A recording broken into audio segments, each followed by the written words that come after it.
Hey guys, I just thought I'd make a video real quick before I got too deep into this. I'm not used to making YouTube videos, so when I start working on this thing, I never think about recording anything.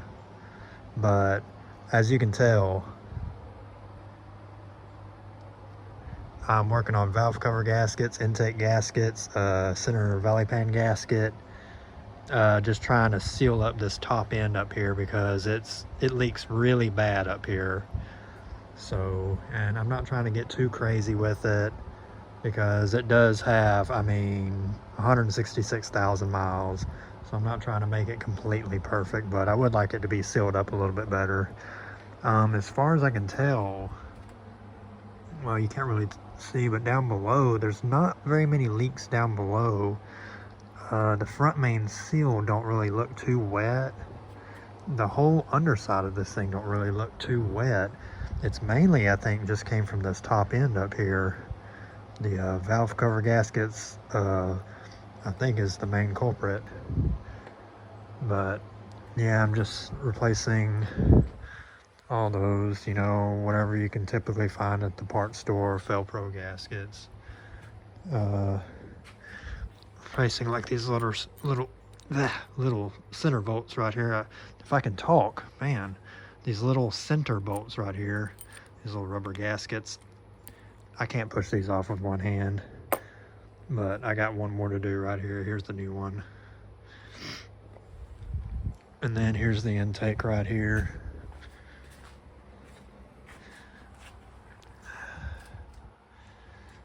It is an O2 model, so it does have the EGR, which I did delete because EGR is just nothing but trash. It just puts trash in your motor. Man, these cylinders they do have a lot of carbon, which I'm sure is from the EGR system and the oil system. But I'm gonna get all this cleaned up, the best I can, a lot better than it is now. I remember I did this to my Avalanche probably 6 or 8 months ago. And if you have an idle problem, for those that still don't know, if you have an idle problem that you can't find, check these intake gaskets.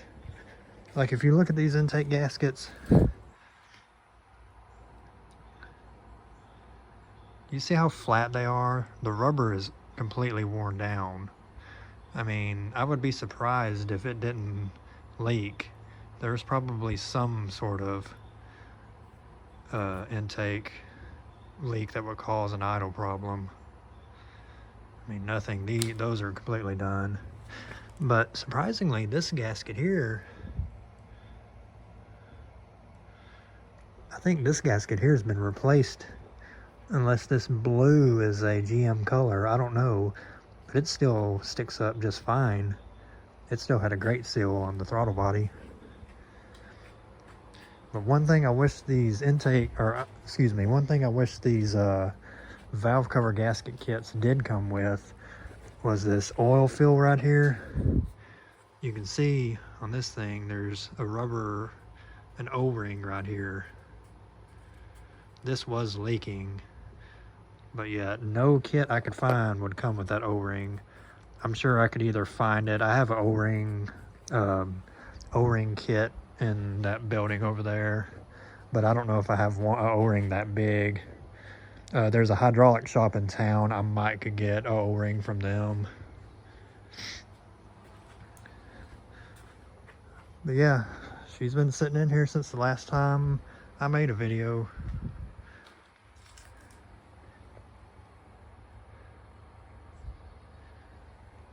Man, I like how low it sits. That is like the right freaking stance right there. And of course I took the bottom step off because the bottom step probably would have came to like right here, maybe about right there, about like 3 or 4 inches off the ground. So there's no need for that bottom step, even though that bottom step is an iconic part of the 2nd generation Escalade. It wouldn't fit on here, and it looked goofy on here with it this low.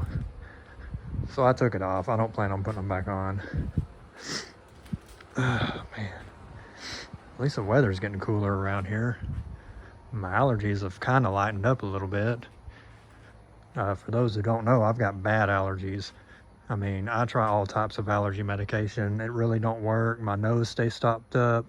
It's hard for me to breathe sometimes, which is that one reason it makes it hard for me to make a video, constantly talking and sniffling and stuff. But anyway, that's where I'm at so far. I got the valve cover gaskets. They didn't have any intake gaskets in stock at our local O'Reilly's, which I know everybody praises O'Reilly's on YouTube, but ours has dropped the ball a few times for me. Like, I tried to order a radiator for a Nissan King Cab truck that was my grandpa's. It's over there. I'll go over there one day and make a video and show the vehicles over there at my grandma's place. But it's an 88 model Nissan King Cab, 4x4, 5-speed, you know, a real truck. And I tried to order a radiator through them, and the guy kept telling me, well, it's at our hub store, which is in Carthage, which is about 30 minutes away. He said it was coming, you know, it'd be here tomorrow. Show up tomorrow. Well, I don't know where it's at. I've got to check. I got to give them a call. Okay, well, I'll come back later today, see if it shows up. Come back later today. Well, I don't know where it's at. Motherfucker, you don't know where it's at. Just stupid motherfuckers working at these goddamn parts stores, I swear. I told the dude, well, I'm gonna go to Lufkin then. Went to Lufkin to a radiator shop. The dude had me one the next fucking day. So what the fuck? But anyway, I guess that was a bonus when I got this truck, because it does, as you can see here from the difference in cleanliness under here, this water pump is brand new. I mean, it's probably just a cheap Chinese water pump, you know, whatever's at the parts store. And this radiator, you can see this radiator, it is brand new also. So maybe this thing didn't overheat too bad before they put these parts on it. I mean, the motor runs damn good, and it does not have any ticking, knocking, or anything. It did have an exhaust manifold tick on this side that I fixed by just tightening up the bolt. Literally, one of the manifold bolts was loose. I tightened it up and the tick went away. So I was extremely lucky with that. But anyway, I'm gonna go ahead and end this video, because it is now 8 minutes basically talking about the same thing. And I'm about ready to go in and blow my nose and let all the stuff out of my nose. But anyway, guys, have a good day. Stay safe. Keep your yards mowed, even though it makes my allergies go crazy. And have a good day. Oh yeah, and yesterday was 9/11. Shout out and rest in peace to those that were affected by that, and the people who helped in that, and law enforcement and everything. Shout out to them, and give a big middle finger to the ones that caused that. All right.